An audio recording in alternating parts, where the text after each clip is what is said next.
Hello, everyone. Thank you for joining us today.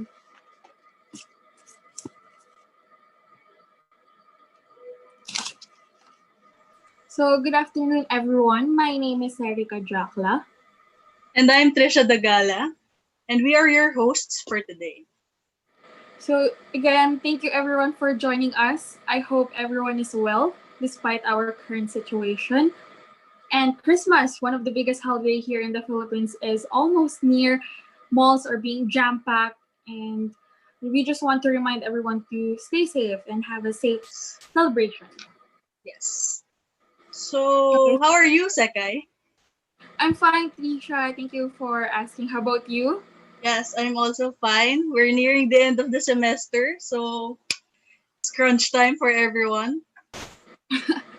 so for so for today, one of our requirements for our class is to conduct a webinar about our field. That is why we bring you AMAT 199 JBM undergraduate seminar titled The Use of Mathematical Modeling in the Communicable Disease Prevention. Before we officially proceed to our lecture proper, we would first like to call on our professor for the opening remarks. He is currently an assistant professor in the Institute of Mathematical Sciences and Physics in UPLB and the AMAT 199 faculty in charge this semester. Ladies and gentlemen, Professor Jonathan B. Mamplak. Hi everyone. Good afternoon. Uh, I want to convey my heartfelt gratitude to our speaker, a friend of mine, Mr. Marcelinus Fahik. He will deliver a talk on mathematical modeling. I would also like to congratulate my students in AMAT 199 for organizing this seminar. Despite of the situation that we are facing right now, we are able to set up a webinar. I know that this is not easy, but we pull it off. I enjoin our viewers here in Zoom or in YouTube to listen carefully to the talk that will be delivered by our speaker, especially those who are specializing in mathematical biology. You may get some insights here for your special problem or thesis. So again, I welcome everyone to this webinar. Let us have a very fruitful research discussion this afternoon. Have a good day. Thank you so much for that, Siratan. Isha, I know we're very excited to learn for this lecture. I am excited to learn and get inspired by our lecture for today. So, without further ado, to introduce our speaker, he is one of the Indonesian youth delegate to the 19th World Festival of Youth and Student in Sochi, Russia. Receiver of the Australia Award Scholarship, and he also received Academic Achievement Undergraduate Scholarship in Nusa Cetina University, awarded as Best Graduate of Faculty of Science, also in Nusa Cetina University. Let's all give him a warm welcome, Mr. Seluz Fahik. Good afternoon, Mr. Fahik. Hey, afternoon. How are you doing? Oh, we're fine. How about you, sir? I'm excited. And thank you for having me. And thanks for Sir Athan to giving me this opportunity to share my research work. So I think without further ado, I will just jump into the talk, I guess. So I will be sharing the slide now. Is it seen now on the screen? Yes, sir, it is. So, as what Sir Athan, and maybe I just noticed that one of my video on YouTube has been, screened earlier on before this session. So I thank you for you all who have, allocated your time to, listen to my talk today. So in the next 30 up to roughly 40 minutes, I'll be sharing with you all about the use of mathematical modeling in this particular area, communicable disease prevention. So basically, the things that I'm going to share today is the work, the research, past research work that I've been doing both in my undergrad degree research research and also in my master's degree research. So the talk today is going to be divided into two main sections. The first half of this talk will be mainly about me providing a brief introductions on my study background. And also I will be providing us with the reasons and motivations why I pick or select mathematical biology as the area of my expertise and also my study and research in both undergrad and master's degree study. And the second half of this talk we are going to talk a little bit details about mathematical. We are going to look the concept of mathematical modeling, and the last part would be, jump into the examples. And these examples that I'm going to share with you all today are those that I have been working with, that I created the model and try to find the solutions of the models. And hopefully, I'm aware that some of you are majoring in biology, or maybe if you guys are coming from outside of mathematical scope, don't worry, I will be slowly explain all the examples and all of the nitty-gritty related to mathematical modeling. So let's kick off with the study background. So I did study undergrad degree in science faculty of University of Nusa Cendana Kupang in my hometown in Indonesia, majoring in mathematics. But in the last year of my study, I need to select one of the specialization that offered by the department, which is applied mathematics. But because of in the applied mathematics, there are some streams that need to be selected with regards to the study area.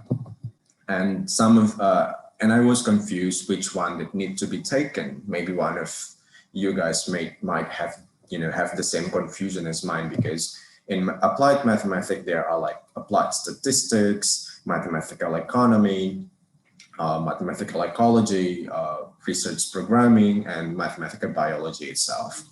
So I wasn't really sure if I'm going to do or select one of them. But then one of my professors, because he knows that I was really into biology and science, and then he introduced me to this topic that I might be interested in.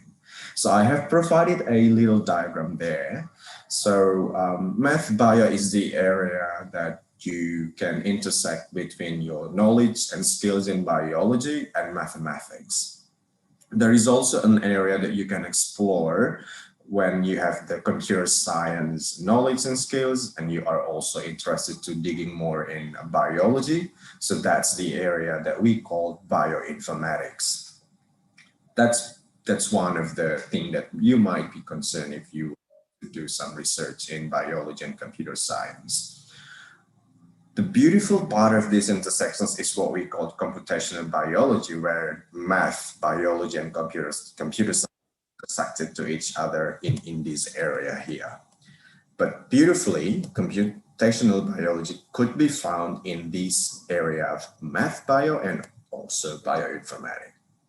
So this is just a brief explanation of what is mathematical biology for those who are not really familiar with mathematical biology. But if I'm pretty sure that Sir Athan students already know this like the back of your hand.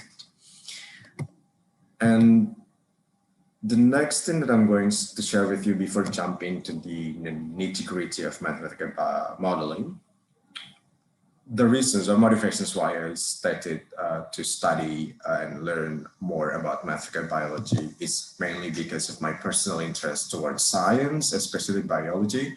I was once dreaming to be a doctor, medical doctor, but then I think life drives me to different paths. Then I select mathematics because I also was interested in mathematics when I was in junior high. And then I entered mathematics department in my hometown university, one of the state university that offers mathematical courses, and I was just realized that, oh, there are so a lot of implementation of mathematics in biology related cases. So I think that even I couldn't become a medical doctor, but then, oh, look, I can use my interest in biology using mathematical tool. I also provided with you all with this beautiful tree, I guess. So this is just explain how mathematical biology can reach to different levels and streams in biology and health problem. But today in specific talk, I will be only, direct our attention to this particular part of the, streams that you might explore in mathematical biology. It's called epidemiology. So please bear with me, but for your information, there are other applications that you can use to study and to explore in math bio. For example, you can study about coagulations, DNA, you can study about, genomics, you can oceanography. There's so a lot can be explored here. But in this talk today, I only be focusing on one of the stream that has appeared here. It's epidemiology. So how disease health related problem can be solved, can be supported by using mathematical concept. And that's why we come to the concept of mathematical modeling. So what is mathematical modeling? So as you can notice from the name, it's a powerful tool that I myself up until now was still amazed because we have the tool to contribute to the real world problems. It's called mathematical modeling. So it's basically a representations of what happened in a real life into more mathematical sophisticated ways in forms of series of equations that has variables and parameters within it. But some people might find this pretty exhausting process of how you can create a model, because one might doubt that how can you represent what happened in a real world in mathematical formats. So maybe this small diagram could explain the process of what is happening in creating mathematical models. Let me direct our attention to this first half of the loop. So as what I said earlier on, that using mathematical modeling, we basically would like to, define and translate what is happening in a real world into mathematical modeling. And within these stages, there are some sub-stages that need to be taken into account. The first one is we need to define the problems. I think this is normal and commonly found whenever you do a research. You need to study the cases, you need to find the problems, and you need to define everything, especially the research question. As the same as in mathematical model, when you try to create a model, you need to understand what are the problems here, what I'm looking for. That's the first thing that you need to do. Once you define the questions, the next step is identifying what variables and parameters are you're going to use. I will be talking about this in detail when we come to the example. So this is just a brief, descriptions what are the processes in creating mathematical models. Once this defining process done, you then move to the translation. This is the trickiest part, because if you don't have any, good understanding of what is going on here, like you would like to describe how a particular disease transmitted in the population. For example, in Manila, there is like coronavirus at the moment all over the world. And you would like to describe how can I how can I make a model that can fit with what is happening at the moment? So you need to study coronavirus, how it spread, like the virus itself. So it takes quite some time. Like if I can give example, I study malaria treatment protocols in my thesis, and I spent like 6 months trying to understand the life cycle of malaria. So yeah, you need to take time here to define everything, to understand what are the problems that you would like to describe. And once this process passed, then you come to this trickiest part when you're translating everything. There are three stages that you can use. I don't know if this is clear enough to see. But the first one is that identifying what are the principles, mathematical principles and concepts that you would like to use. Once you identify that, then you make assumptions. This is the part that I think the key ingredients in model, because model is the representation of what happened in a real world.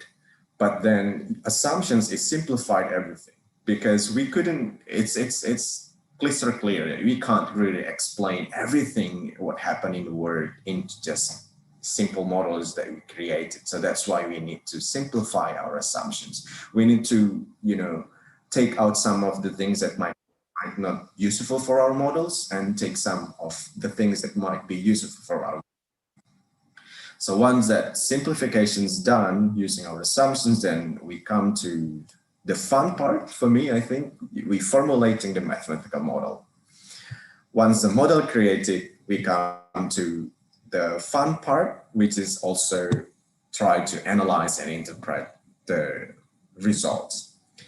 In the analyzing the model, there are some stages when you need to pick the tools. For example, do you need to solve the problem by hand, or you would like to use some, programming softwares? For example, you can use MATLAB, you can use R programming, or you can use Python to solve your problems. And once your problem solved, and then you try to communicate by communicating the results to, for example, if you're working with some health practitioners, as a mathematician, you can, recommend, look, this is my model's results, you need to do this and do that. So that's how beauty of mathematical modeling, that I have privilege to work from my undergrad degree study. So if you have any questions, just keep your questions later on. I think we will have a Q&A session. But then later on, I will be describing in more details when we're talking about the examples now. So the examples that I'm going to share at the moment is the one that I work in my undergrad degree. So the first one is about the model in describing how TB, tuberculosis, transmitted in my hometown in my province in Indonesia. So just a little bit background of why I decided to do this modeling is because my hometown dated back in 2006 and 2000 and 2006 was one of the endemic area of the transmission of tuberculosis. So it was like high alarm that everyone needs to be aware that my area is pretty vulnerable to TB.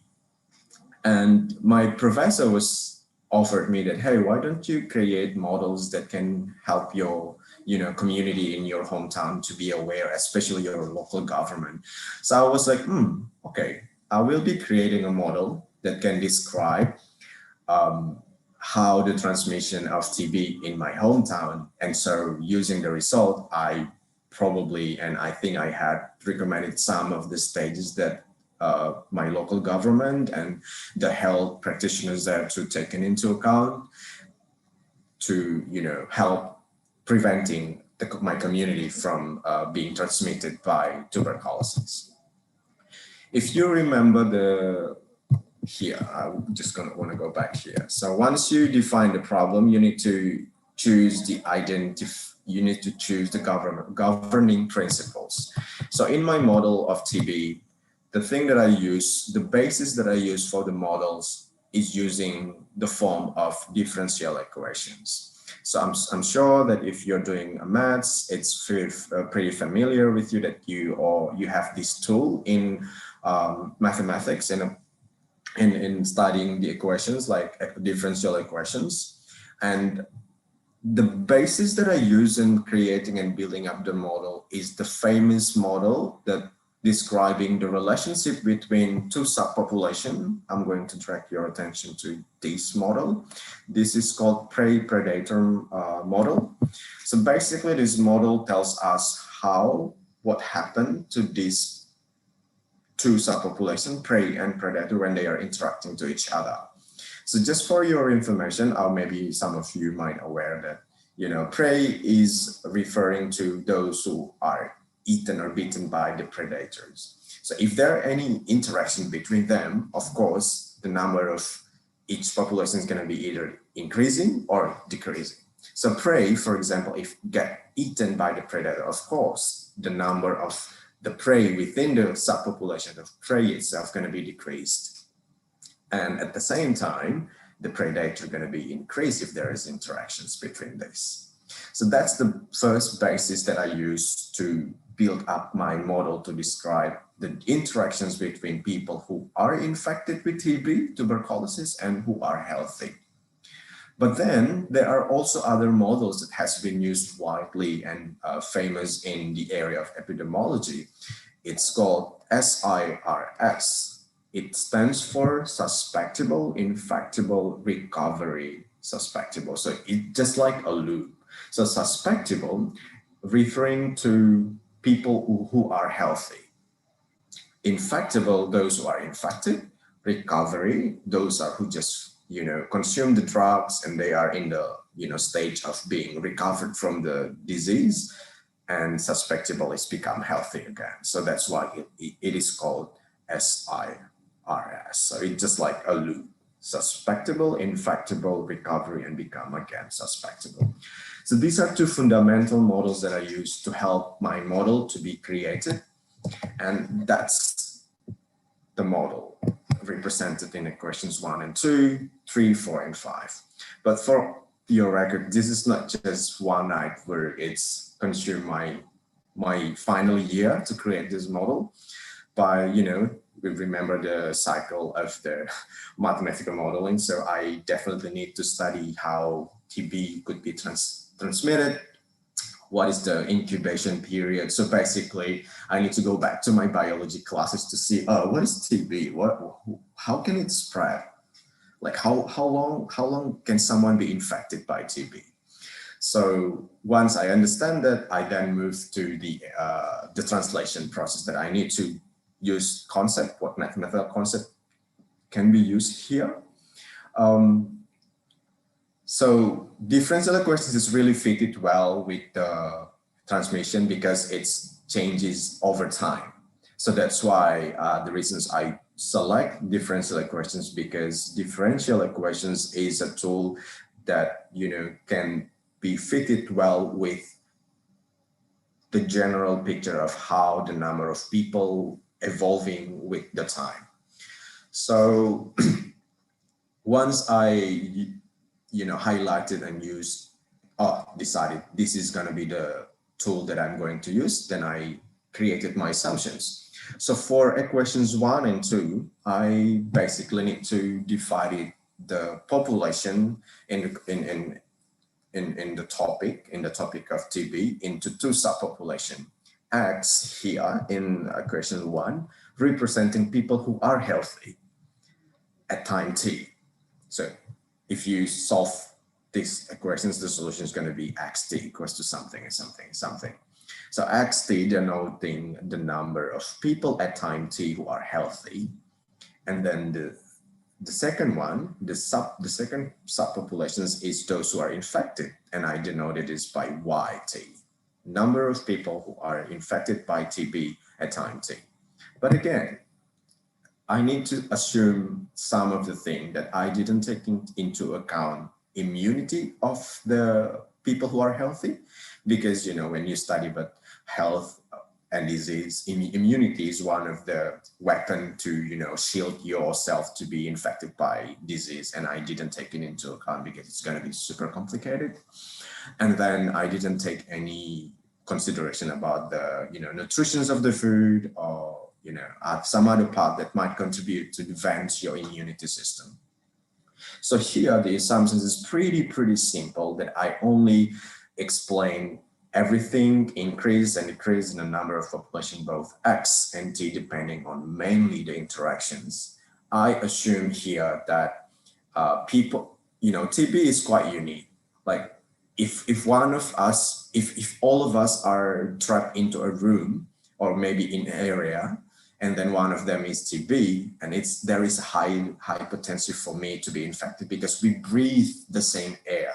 It's sort of like the same with coronavirus, but coronavirus is it's more dangerous, I guess. because it's just instant interactions. But that's another level of if we want to digging more about coronavirus. But in TB, if you are trapped even like 5 meters or even like in area where you're breathing the same area, so it's gonna easy to be transmitted through the air through the droplet. So whenever someone is spell out the droplets, it's going to be infected the other people who are healthy.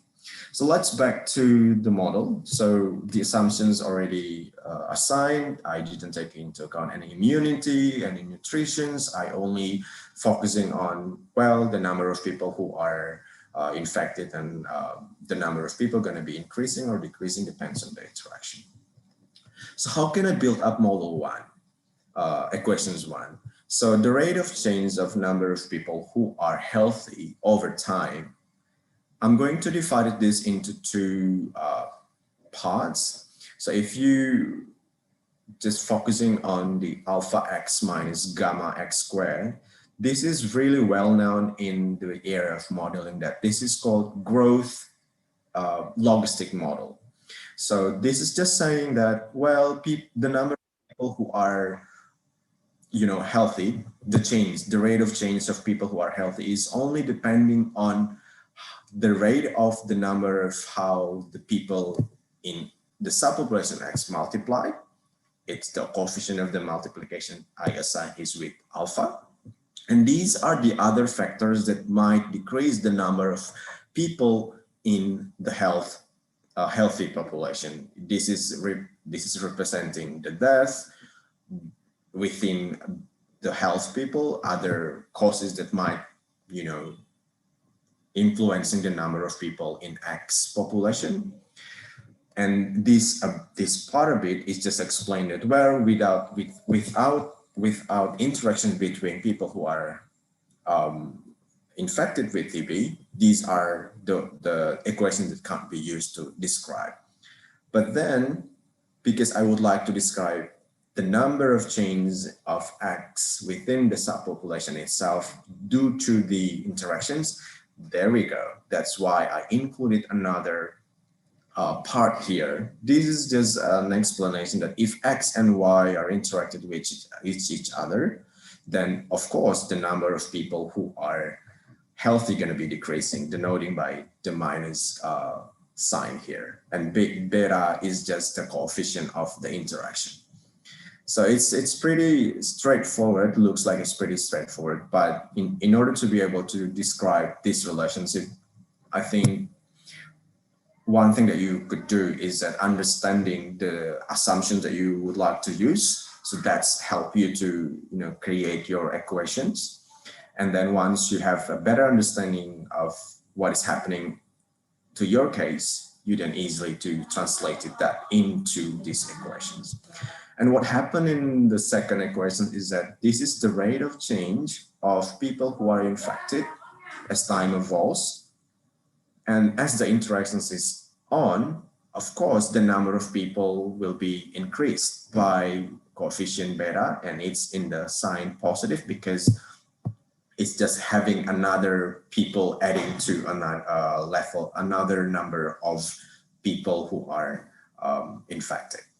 And this part a little bit here is just representing without the interaction. If we eliminate this part, the number of change in the people who are infected is depending on, well, maybe the death of the populations itself, or maybe people who are migrating out from the community. So this just explains the rate of the change of people who are infected with TB with the interactions between healthy people.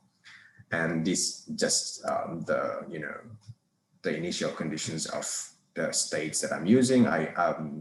All the positive values and the value, of course, of population healthy and infected should be positive at time zero, at the time of the first time of the observation.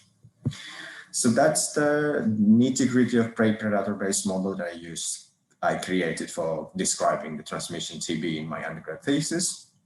But then, because of, as I mentioned earlier on, that there is also a famous concept that has been widely used in the area of epidemiology. So in equations 1 and 2 here, I just divided the population into two subpopulations, healthy and infected. But then here in equation 3 and 4 and 5, I introduced another subpopulation.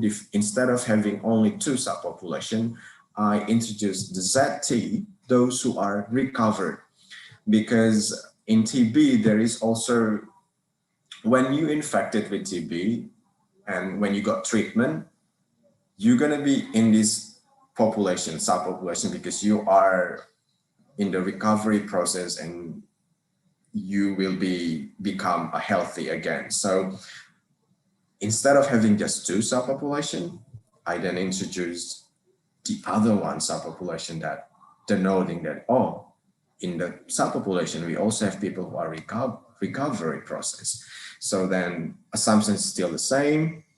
I just adding some, ingredients in equations 1. So basically, this is just pretty much the same, but then you have this additional bit, because people who are recovery, at some point they will become healthy again, and that's why when they become healthy, it's adding up the number of people in this subpopulation in X. So that's why we have the coefficient delta there with the positive signs. So the same assumptions happening here. So there you go. These are the models that I created to define and to describe how transmission of TB could be occurred in my hometown. And I then solved this problem. So I finally formulate my problems, my mathematical models, and the next thing that I did was solving the problem. And it's easy. It's just ordinary differential equations, and you can solve. I'm sure that you already knew that you can solve this using, phase plane, and also you can use the Jacobian matrix to solve this. And you need to find the eigenvalues of this. So I did all of those stuff, and I get help using the Maple 7 to, solve the problem as well beside hands. So this is one of the results and the implementations of the model to the data that I have for the TB in my hometown back then in 2006. So once I solved the model using hand, I plug the model using the real data, and these are how one of the results that I got. And I was really happy, because this picture, this phase plane was produced to using the real data. So it fit in well with the data, because what you can see here is that the trajectories explains us that one of the stability point here can be achieved at any time if the interaction still goes on. The number of people who are infected can be diminished, can decrease into this certain level. But again, this is just simple assumptions. I haven't got any assumptions that, immunity, treatment. It's just giving a brief description and general big picture to the government that, look, at some point in, like, let's say in the next 10 years after this model created, the number of people who are infected can be decreased into this level. So imagine if you can do any proper treatment to those who are infected by TB, then TB can be eliminated from the community. So yeah, this is one of the results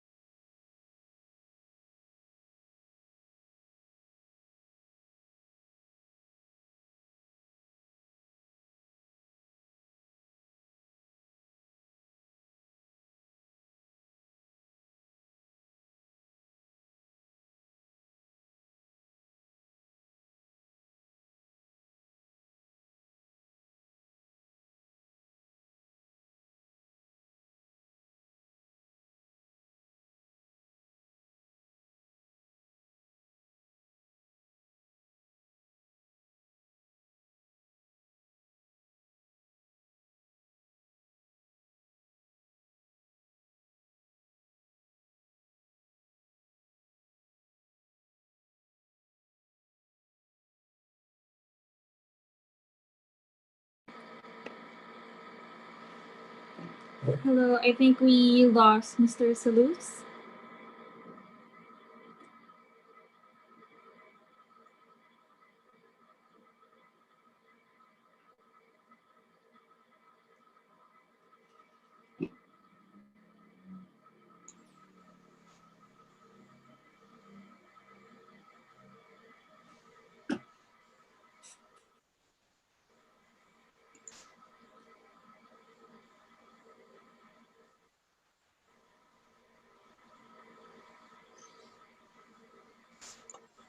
And Mr. Seluz is back. Sorry, I just ran out the battery of my laptop, so it just suddenly off. I'm really sorry. I'm now changing my laptop.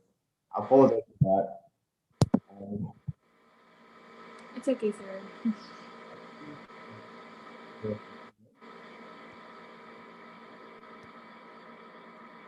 Okay.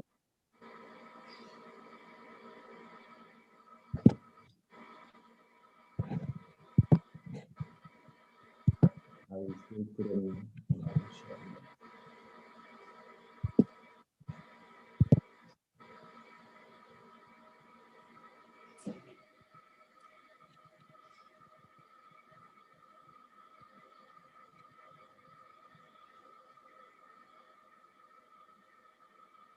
I need to stop recording for a bit and then I will share the.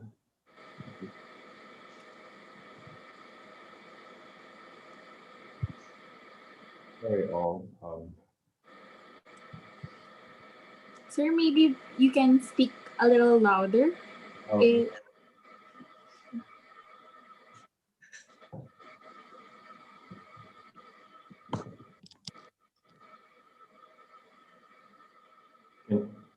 is it sound better now? yes. Okay. Yeah. I still couldn't share the screen. Okay. I'm sorry. I'm sorry for the my other laptop was just suddenly dead and I forgot to charge. It's okay, sir. Yeah. I think I just.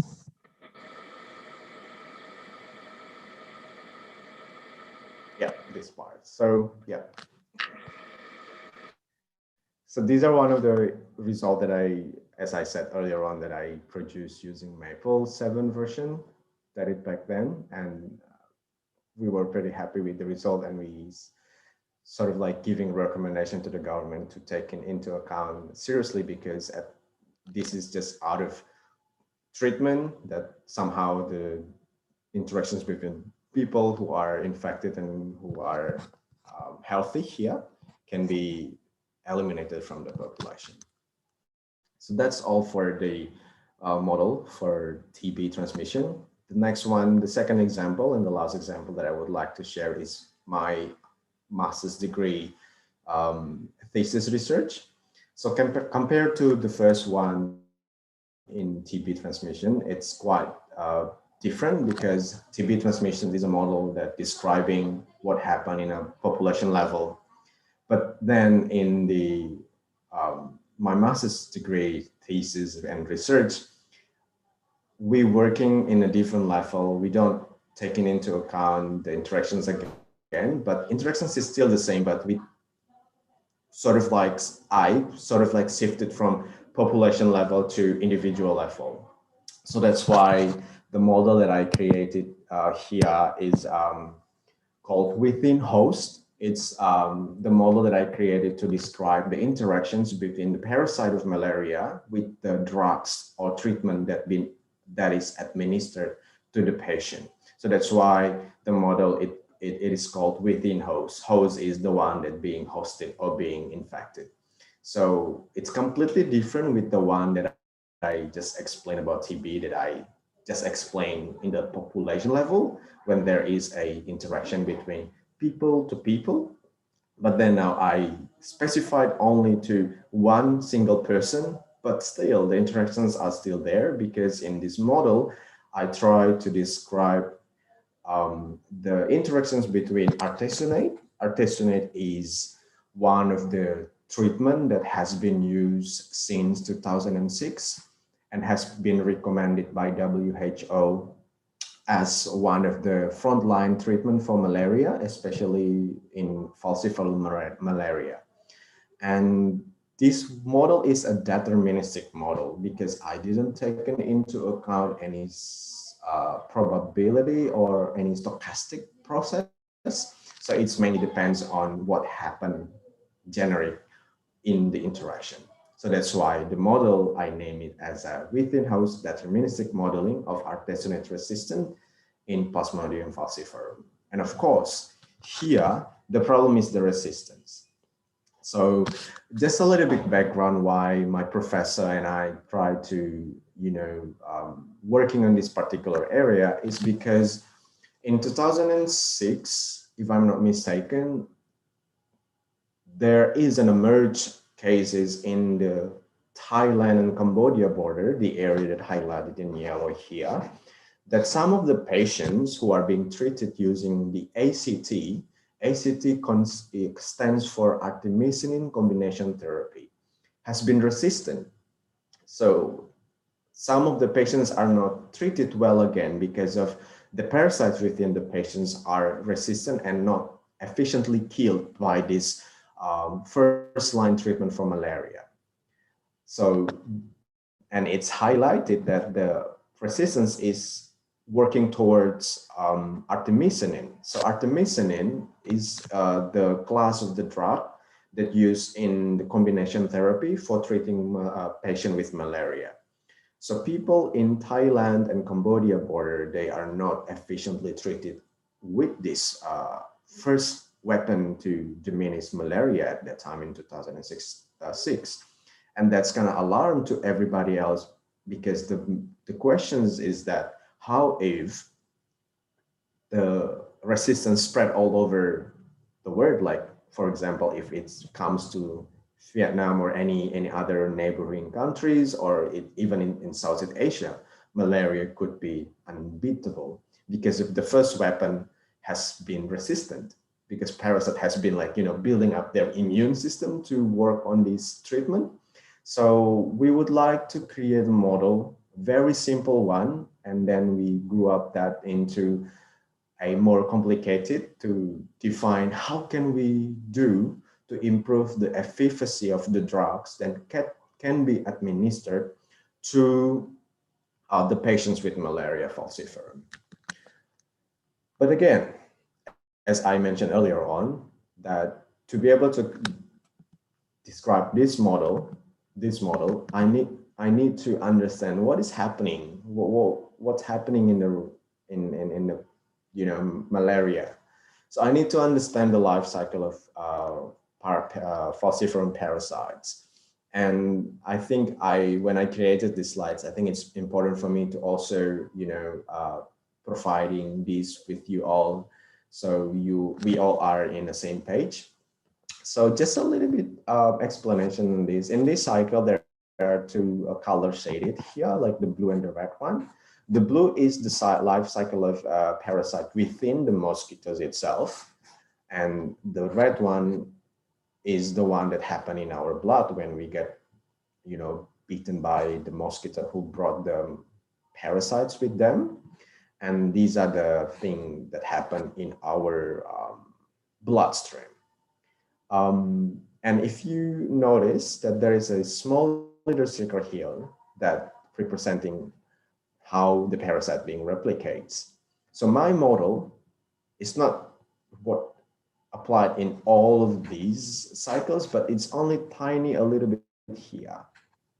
Why? Because here in these 4 sub-stages, I'm not going to giving you details about what tropocyte stage are, but the big picture is that in these sub-stages, the parasite being replicated themselves, and this the stage where if somebody got treated with parasite with the treatment, the malaria drugs, medicine, this is the stage where the war between the parasites and the treatment happened.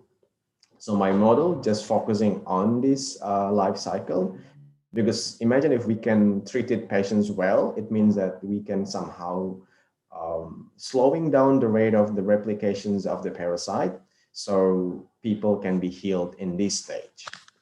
That's pretty much the summary of the life cycle of malaria. But if you are from biology, you might know these like the back of hand, because this is like a piece of cake for you, and you know this maybe well than me. Right. So let's moving on to the maths of this. So once I understand the problem, and oh, my model gonna be working on the sub um, stages of the replications of the parasite. So I try to create, before creating more complicated model, I started my model with only taking into account single drug treatment. So that's why the first thing that I created was, look, I would like to describe combination therapy, but first, dated back when I did my master's degree, I was like, oh, okay, wait, I need to describe a model started from very simple one where we only have one drug to use as our treatment. So as you can see in equation 6 and 7, this 6 is just denoting how the drug being absorbed in our blood system. So this is the C denotes the concentration of the drug that is administered to the patient. Again, it's using differential equation, ordinary one. So the assumption that used are here. There are three main assumptions: that when the drug is administered to the patient, it's suddenly being absorbed and converted into its active form. So I assume that I don't want to take any complicated things included, because if you are understand, or maybe I can give an explanation about how the drug can be administered. When the drug is administered to a patient, it takes time. It takes time for them to be absorbed pretty well into their active form so they can fight against the disease. But in my model, and it takes time for them, for example, it varies between different drugs, parasite, and also the parasite itself.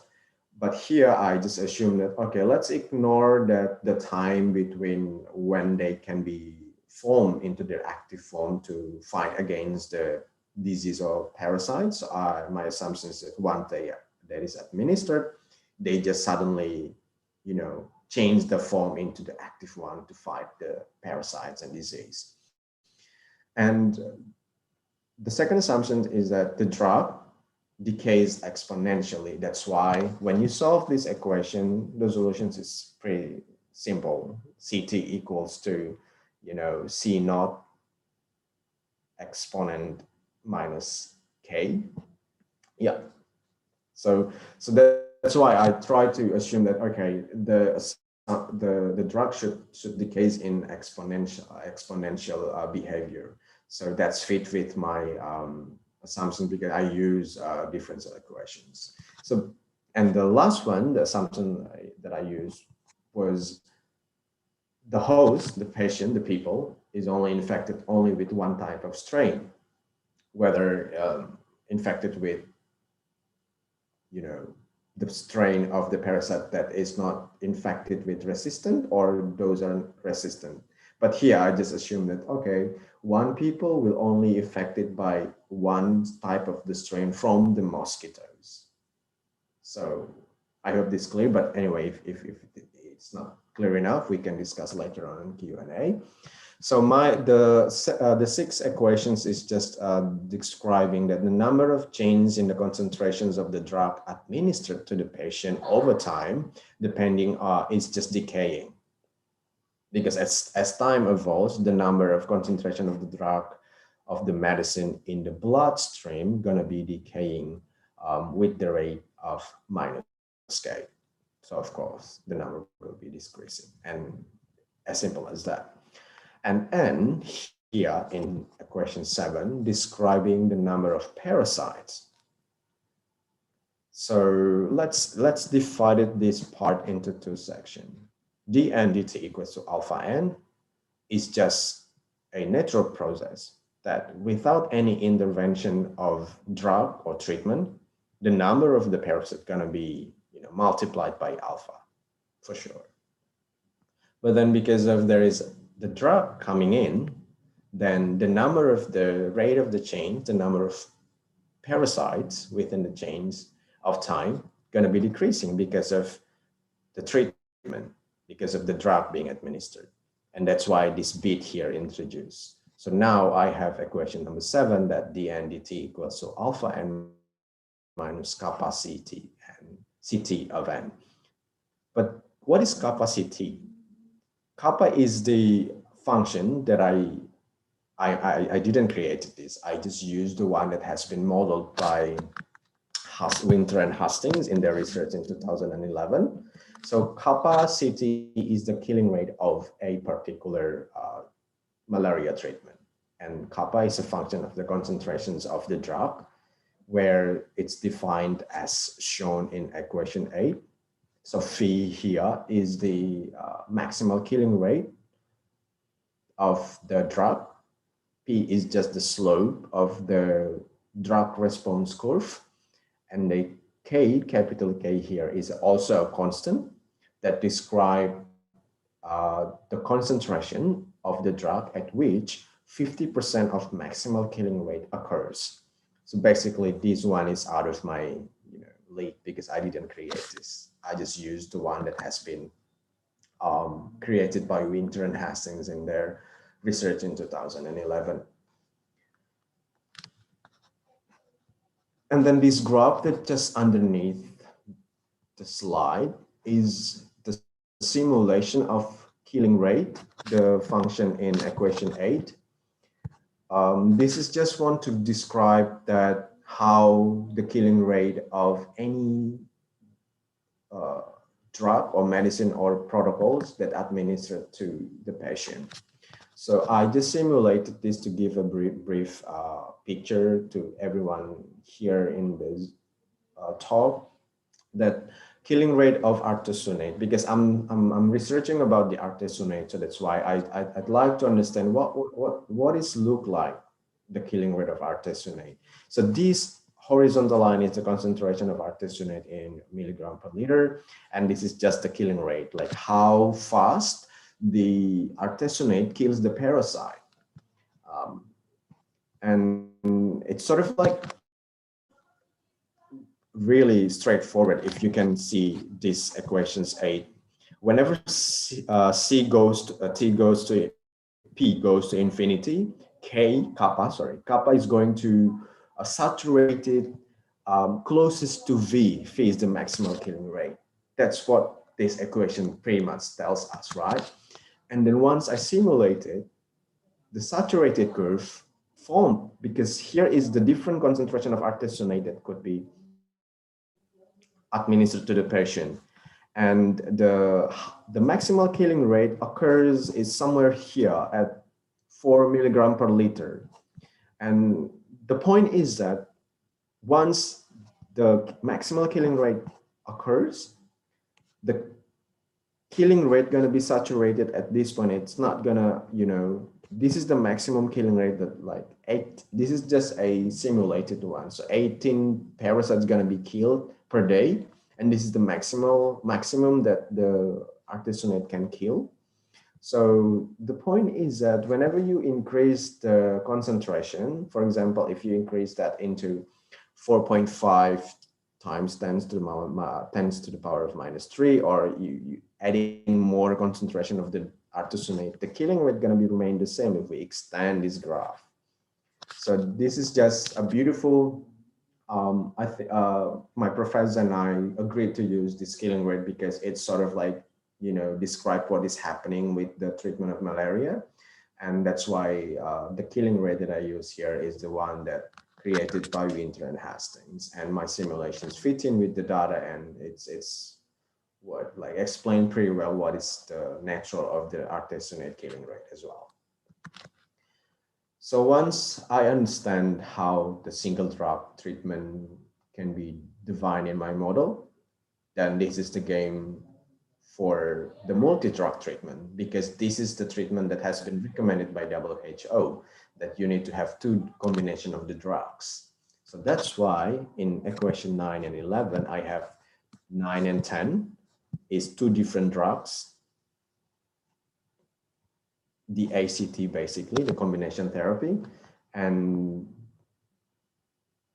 11 is just the modifications of how the number of parasite within the blood going to be behave or going to be decreased because of the presence of two different drugs that are administered to the patient.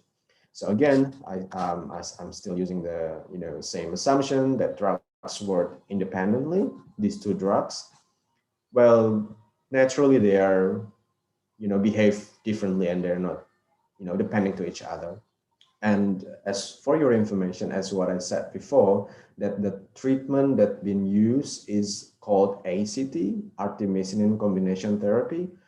There are two combinations of those treatment that use. One of them is the one that really rapidly absorb in the bloodstream, and one of them is really slow decaying drugs. So that's the drug, that medicine that used to treat the malaria. So that's why in my model, I define these two equations, 9 and 10, as the decaying rate of drug 1 and drug 2 in the combination therapy. And of course, the drug, I'm still assuming that they decay exponentially. And to make my life more simpler back then, I tried to, use the assumption that the host is infected with only one type of strain, whether it's infected one with the resistant or non-resistant strain. And the killing rate is the same as the form in equation 8 here. And that's the second model. And I did some simulation here, but I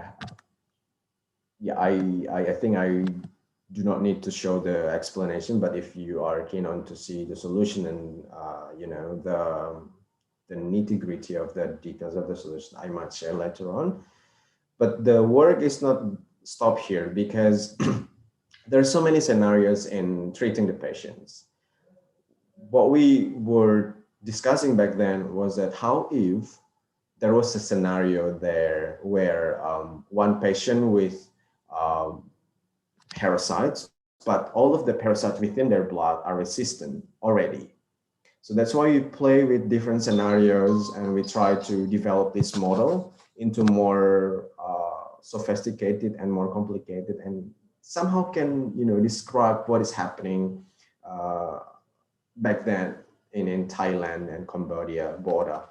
So that's why I came up with the mixed infection model. So what is mixed infection model is that the model that can accommodate the scenario where, within my blood, there are different kind of parasites. For example, the parasites who are resistant already and who are not resistant. Because this is the final result that my research has been conducted back then in 2014. And we're happy because the solutions, it somehow explain what is happening in the Thailand and Cambodia border because of the resistance to the parasite has been emerged. So if I would like to direct your attention in 14 and 15, so these are another subpopulation that I introduced in my model. So previously, as you can see that I only have one drug treatment, and then I adding another treatment of the drugs because if that's what we have for the current treatment for malaria.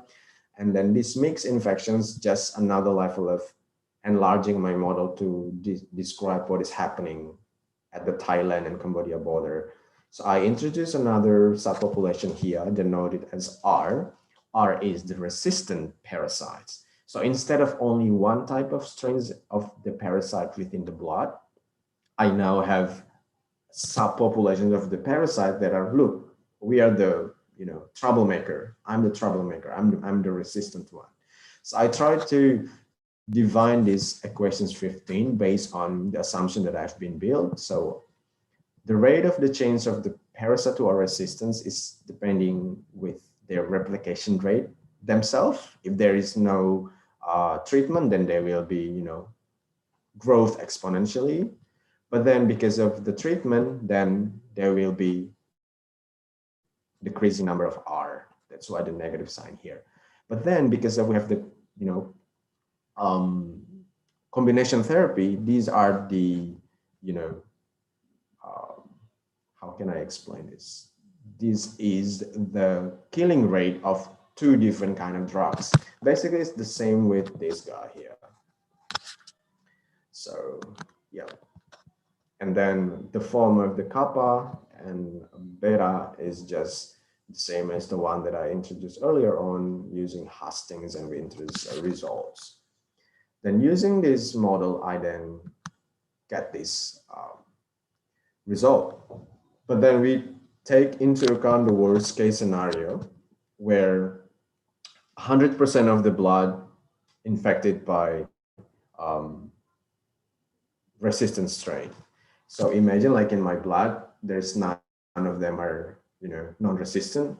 Uh, my parasite in my blood are all resistant. That's the worst case scenario that we taken into account to simulate it. So this is the simulations of the pharmacokinetic and pharmacodynamic. I think I forgot to mention what is this, but I can explain later on. If this is just a terminology used in pharmaco study, in pharmacology study. I just use that as a, you know, term that I can use in my model. So this is the profile of the worst case scenario under different treatment protocols. So the green line here is twice in a day artesunate. So these lines representing different kind of treatments. And these vertical lines here is the number of the parasites, which represents in the log scale. And these are how many days that taken into account in the simulation. And the horizontal line here is this one is the effective cure level. And this one is the limit of detections, like how can parasite can be detected in a very lowest level. So what my research was suggested is that having this into account, okay, wait, I think I'm going just to describe the twice in a day artesunate simulation, which is here. So this treatment for people who have 100% of resistance in a day 20 something here, the number of parasites going to be eliminated, but then it comes up again after day 40 if the treatment is stopped here in day 4 in day once they feel like they're healthy. That's why when you consume treatment or any medicine related to malaria, it is highly suggested that you need to finish everything that has been administered with you. So if you don't finish all the medicine, the parasite's gonna be come up again here, and at day 60 you're gonna be here. You're gonna be detected as a malaria patient again, because this is just limit of detections. So if someone's parasites are above this level, that's the time that someone are diagnosed as malaria. So with different kind of scheme, with different kind of strategy here, it seems that the best one that really good is the one with twice in a day protocol. Twice in a day protocol, which is the green here, because someone can be healed less than 20 days or maybe 15 days here. But if you take the fourth artesunate doses, it's also good because someone can be healed less compared to the other. So that's why there are 3 dosing schemes that we recommend it to be used. The first one is twice in a day protocol, doubling the doses of artesunate and 4th dose of artesunate. It sounds might pretty, what is this? Really technical, but it's just varying the level of concentrations of the drug here. So there's so many scenarios that we played. We increased number of concentration in here, and then we simulated and got the result, and then we play another scenario where maybe we doubling the doses here. So basically, these are the solutions of recommendation that we provided for the further research, or um, maybe it needs to be taken into account to improve the efficacy for the protocol of malaria treatment. So, and then these are just the future work that could be possibly enlarged from my research. I haven't really incorporated the cumulative drug exposure. What I meant by that is, remember the one that I assumed that once the drug was administered, it just instantaneously become its active form. So I haven't really taken into account the stages of the drug being absorbed in a different level. So I don't know, maybe if there are some people who would like to, work more on this, or maybe if I have a chance to work on this research again, I would like to incorporate the cumulative drug exposure. And also I will be taking into account different killing rate associated with different parasite age. Remember the life cycle. So there are like a different stages, 4 stages. So I just assume at the last stages of the replication process. But if I can take into account different killing rate associated with different parasite states, it's going to be more complicated model, and it might be more powerful to describe what is really happening down there in our bloodstream when someone is infected by malaria. And of course, because my model is really deterministic model, it could be awesome is if I can, introduce any of stochastic parameters that taken into account that, someone's might uh, be infected or not. It's as simple as that. When someone's get bitten by the mosquito, there is a probability for them of not infected. So my model in this deterministic model, I'm just assuming that once someone is get bitten, he's going to be infected by malaria. So it would be awesome if I can enlarge the model by introducing any stochastic parameters accommodating the probability of someone either being affected or infected by the parasites. So I think that's it for me now. I hope everything properly explained. And if you have any questions, I'll give back to um, the floor. Okay, thank you, Mr. Seluz, for very informative presentation. Now we can entertain our viewers, our questions from our viewers. We are live in Zoom and also in YouTube. So, by the way, speaking of YouTube, on the start of this webinar, we played some vlogs of Mr. Seluz. So, if you're interested in his works or his vlogs, you can visit his YouTube channel. Okay. So, our first question comes from Mr. Lopao Sorel. Hi, Mr. Fahik. I hope I hope everything is well on your end. Is the model for Indonesia is the model for Indonesia setting only? Okay. Yes. Thank you for the question. Yeah, the model is, I don't know, like the time I created for the T-beam transmission, I think it's suited well with the situation in my hometown in Indonesia. But who knows that this also applies to another situation, another country that might have the similar cases of TB.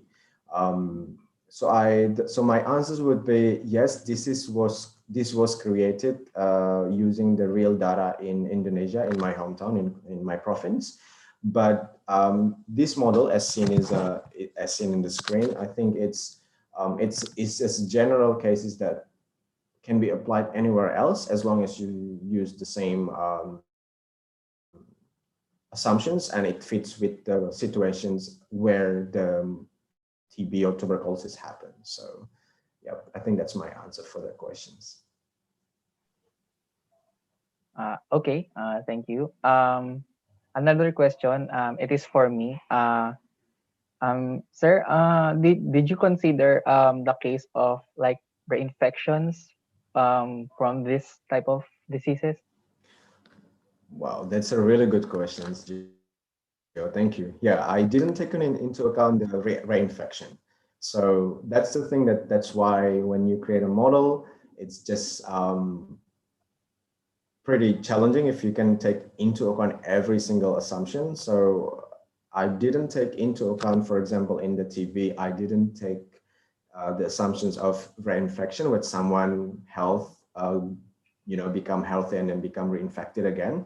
But here in the malaria, that's the reinfection. I think I introduced here that someone can be reinfected, but in the model it didn't appear because again, I'm trying just to use simple assumptions to at least getting close to what is happening in our bloodstream. And it seems like the result that I just got with my professor depicting what is happening.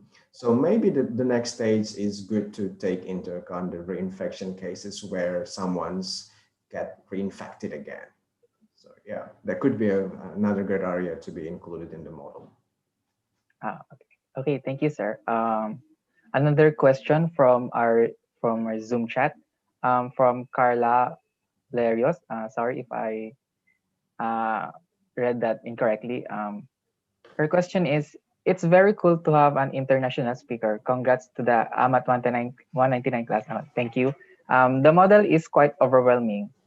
My question is, was there a problem that can't be modeled? Was it it? There was a, Um, Her question is there a problem that can't be modeled? oh, okay. Wow, that's a hard question. Um, as a modeler, I think everything can be modeled. Like I believe that everything can be modeled into mathematical ways as long as you know the governing principle that you use. So these are just examples of, so basically the basis that I use is in the differential equations. There are a lot of models that use different kind of concepts. For example, like discrete time models. Mine is continuous time models, deterministic for sure, but there are like other models that using different kind of concept.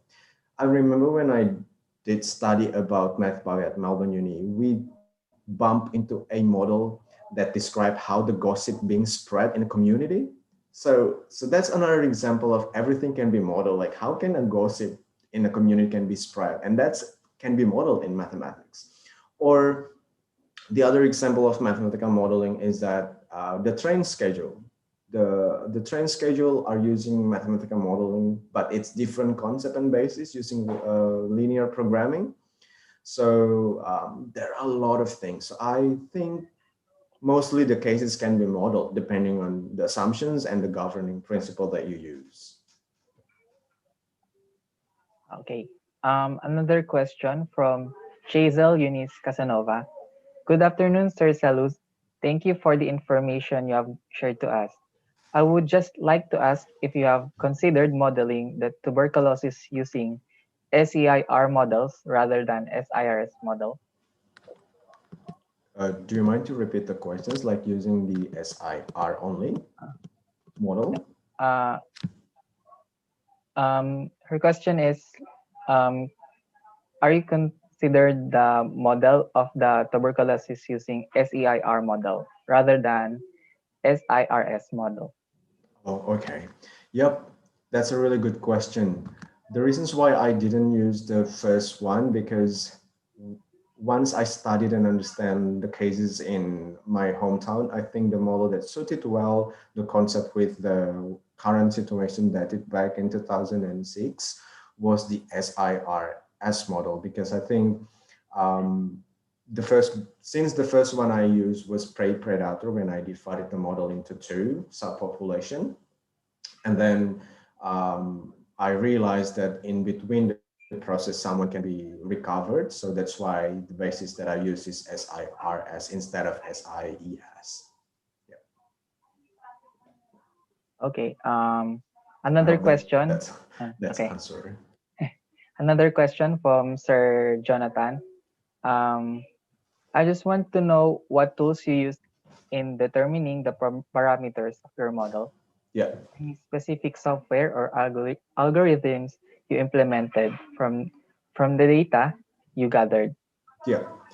Thank you, Sir Athan. That's really nice question. So with regards to the parameters that I use, and for example, in this research, the V, the kappa, and the K, and everything here, I use the MATLAB ODE45 to generate all of the parameters. So the field of the concentration is taken from the field directly from the border of Thailand and Cambodia. But then the estimated parameters was estimated using the real data. And then I plotted them using MATLAB OD45 to help me to get these simulated pictures. So yes, I use coding MATLAB to simulate the graph, and the parameters were estimated using the field values, and then using OD45 basically to help me to simulate the solutions of the graph for the equations. Okay. Another question from our Zoom chat from Chazel Casanova again. Sir, additional question. What did you use to simulate your model? What did I use to simulate the model? Okay, so for the first model, the one that I did in my undergrad here, I used Maple. Maple is one of the, visualization software that you can use to describe the phase plane. So because this research is pretty simple, and I just need a tool for me to describe the phase plane of the solution of the model that I created. So I use Maple version 7, if I'm not mistaken. But for this one, I use MATLAB for depicting the solutions and find the solutions computationally.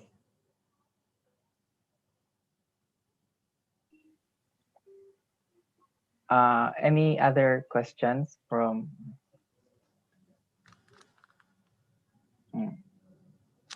Um, I think that's it for our question and answer. Again, thank you, Mr. Seluz. It's our pleasure to have you here. Now, okay, we have Trisha and Serika to wrap up our webinar.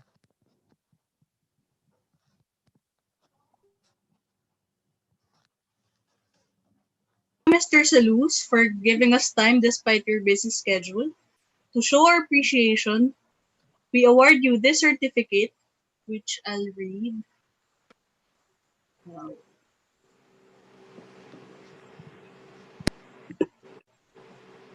Let me share my screen first.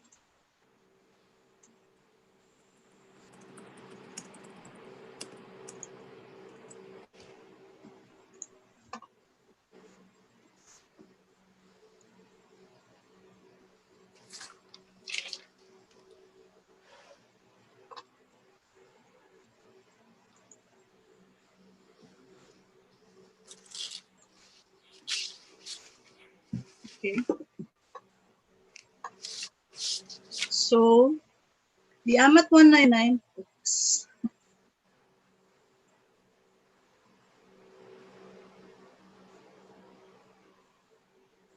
Okay. The AMAT 109 class, JBM, Undergraduate Seminar, University of the Philippines, Los Baños, presents this certificate of appreciation to Mr. Marcelinus Uluf Fahik, Master of Science, for your dedicated participation as a guest speaker in AMAT 199 section JBM webinar entitled The Use of Mathematical Modeling in the Communicable Disease Prevention, given this 30th November 2020. Signed, Professor Jonathan B. Mamplata, AMAT 199 Faculty in Charge, Mathematics Division, and Serika A. Hakla, Student, AMAT 199 Webinar 2020. Thank you so much, Mr. Fahik, for your participation in our webinar. And I would give the floor to Miss Serica for the final remarks. Okay, thank you, Trisha. Thank you, everyone, for participating.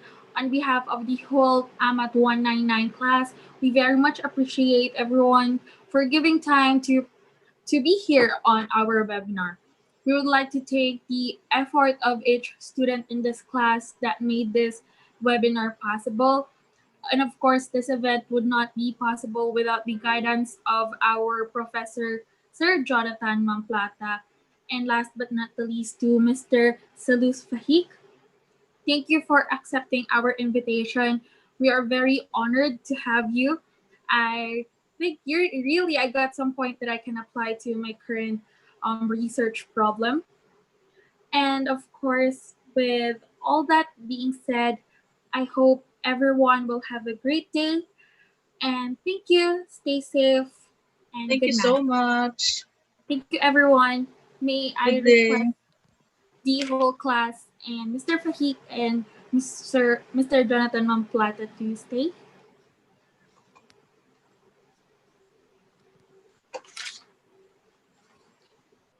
Thank you so much, Sir Fahik. Thank you.